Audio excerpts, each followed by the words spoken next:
99% of video game journalists are pathetic people. They demand conformity, and when they don't get it, they will attack you, they will belittle you, and they will try to get you blacklisted. And this is what is happening with No Rest for the Wicked because PC Gamer decided to put up this hit piece on the game and also the CEO simply because they don't like his opinions and the things he says on social media.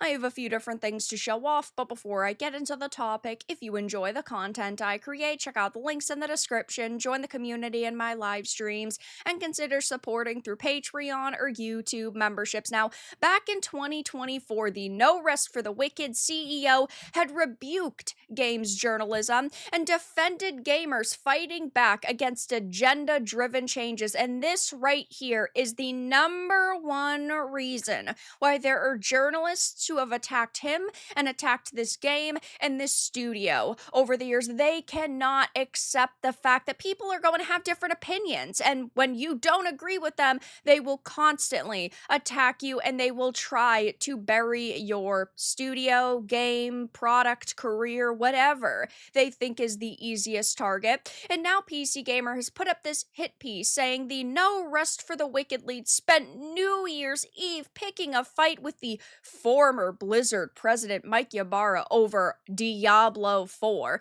Now, Diablo 4, in my opinion, was a kind of disappointing game. Did I think it was the worst title ever? No. But screw Activision Blizzard. They suck nowadays. They're not listening to their fans nowadays, and that's why all of their games die extremely quickly. And, well, PC Gamer and Kotaku's Polygons, they are going to run defense for the largest companies in the industry because without the access, they're no longer the media. If they do not stay on Microsoft Gaming's good side, or Sony's good side, or Nintendo's good side, they no longer are getting exclusive interviews, information, review codes, and then they are just going to wither away, and nobody's going to really have to deal with video game journalists anymore because there are not going to be any anymore. But now this hit piece is going up, and really, it's not surprising. So No Rest for the Wicked is an interesting game, a lovely looking and by my colleagues' accounts genuinely promising roguelike. Its biggest obstacle, however,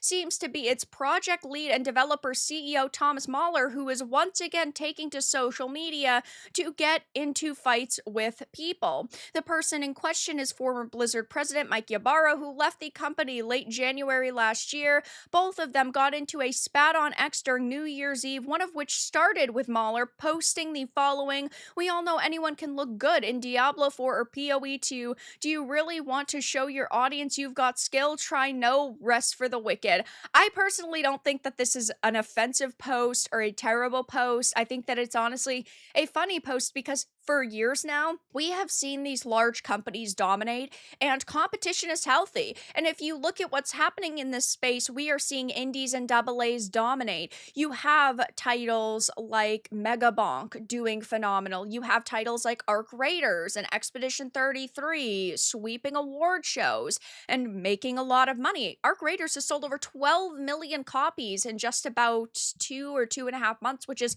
amazing for them. That is fantastic. But as soon as somebody says, hey, you could try to play our game, they get all offended by it, or at least pretend to get offended by it, because I bet PC Gamer does not care, but they want to be able to write a hit piece against No Rest for the Wicked. Now, Ybarra then proceeded to reply, "Putting down other games for your own game's sake doesn't really work. Let your game stand on its own 2 feet," following it up with a reasonable, "I haven't played in a while, excited to fire it up and check out the progress," which is so funny how they, of course, frame this. Ooh, my gosh, Thomas is evil and terrible, but Mike is a good guy and he's completely reasonable. To be fair, okay, Thomas didn't sit here and say, you need to not play Diablo 4, you shouldn't play Path of Exile 2, you should boycott these games, you should never play one of these titles again. He didn't say that. He just said, hey, if you want to actually show your audience you've got skill, try our game. We are not talking about some big spat here. Now, what I think is funny is they only have one tiny paragraph about why Mike Ybarra is such a massive hypocrite here, saying, here's the part where I, a third party, trying to muster up the energy to care about this. If you have to muster up the energy to care about it, don't write about it. It's really just that simple, because you and maybe 3 other people care about it. Cry objection and point out that Ybarra did exactly this in December 2024, dunking on Marvel Rivals as an Overwatch clone. But then they go on to say, though, in fairness, that was over a year ago, and perhaps he simply learnt his lesson after being visited by the ghosts of tweeters past, present, and future. So if you know the person on the other side of this argument has done the same thing, why aren't you just leaving this be? Because you are trying to argue that 2 wrongs don't make a right. So why is it that you are giving Mike basically free positive press? You are a hack. You are a loser. And this is why nobody takes you seriously. This is why your outlets are dying. This is why you're not going to have a job going into 2026. You are irrelevant and you are upset. What you really are is still salty over the fact that Thomas doesn't appreciate the establishment. You are so mad at the fact that he's got an opinion you do not like, and that he's attacking your sweet, sweet AAA industry, that you have to run damage control for it, which is just honestly sad. It's a little funny, but it really is sad. Like, this is what you've decided to do with your time. Ybarra also wrote back, you can critique other games all you want, but running around putting down Diablo and Path of Exile begging people to play your game is stupid. And that's my point. You know it's stupid as well. I get you're desperate at this point, but I'd focus on your game and not D4 and Path, which is also hilarious because the whole point that he tried to make was don't put down other games, and then he turns around and puts down this game. You just cannot make this shit up. It's not stupid to say your game is better than another if you truly believe that and you have the scores to back it up and you have the player base to back it up. But ultimately, he wasn't really putting down D4 and Path. He simply was saying, come and play our game too. I don't know how this is controversial, but of course, these people are going to grasp at straws. Mike signed off with saying, I'm not here to point fingers, cry, and whine. Neither was Thomas. I don't have to work anymore. You do. Ah, yes, because it goes from, hey, don't be a bully to, I'm going to bully the fuck out of you. Just like Xbox's experience in working with you on Ori, all your future partners read this and understand what they are getting involved with. You need to chill and focus on your team and your game. And what really is the icing on the cake is their final paragraph saying, as pointed out by contributor Autumn Wright on this very site last year, Mahler's escapades as the kind of GamerGate adjacent controversy farmer who sees enemies in every reflection are a downright shame, because no rest for the wicked would otherwise interest me as it stands. I'm feeling pretty put off. I think that this is so funny. If you are not with them, you are against them. If you do not push their ideology, if you do not push their propaganda, if you do not just shut up and consume the content that they personally agree with, you are a terrible person. You're labeled a disgusting individual. And as you can see, because Thomas Mahler calls out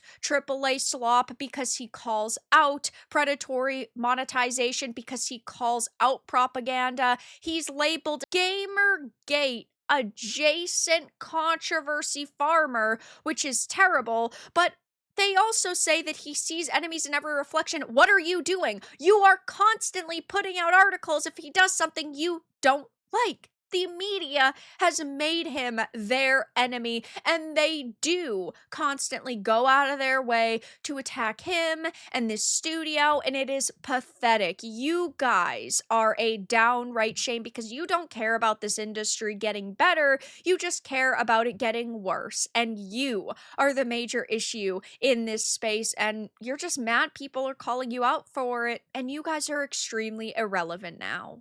It is so pathetic that we see the media sort of hyping up this mentality. You have people like Mike pushing this mentality, but then Thomas is made to be the villain, and PC gamers getting wrecked over this stance, and really rightfully so. I would too. Blizzard's been sucking ass for 15 years. It's almost like reading a Kotaku article. The funny part is they kind of agree with you in the article, but can't push themselves to fully admit it because it means their entire stance would be wrong. Typical Journo slop. I know I've only been playing since yesterday, but I know for a fact I'm having such a great time in comparison to Diablo 4. I bought your game the day of that fight, and I think it's great, by the way. They gotta get that engagement up for the holidays.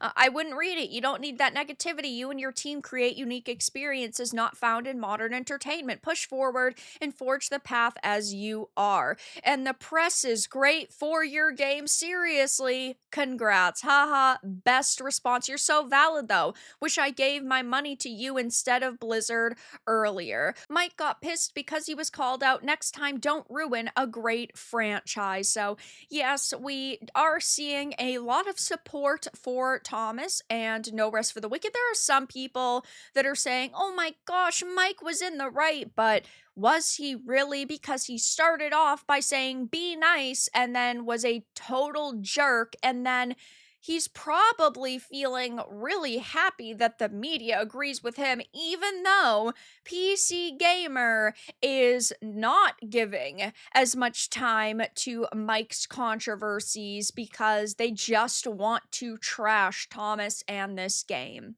But that's all that I really had to discuss in this video. Let everyone know your thoughts in the comments below. If you found this important and informative, make sure to give it a like, share it, and subscribe to the channel. And if you didn't, give it a dislike. I appreciate your support either way, but I'll talk to you all again in the next video really soon.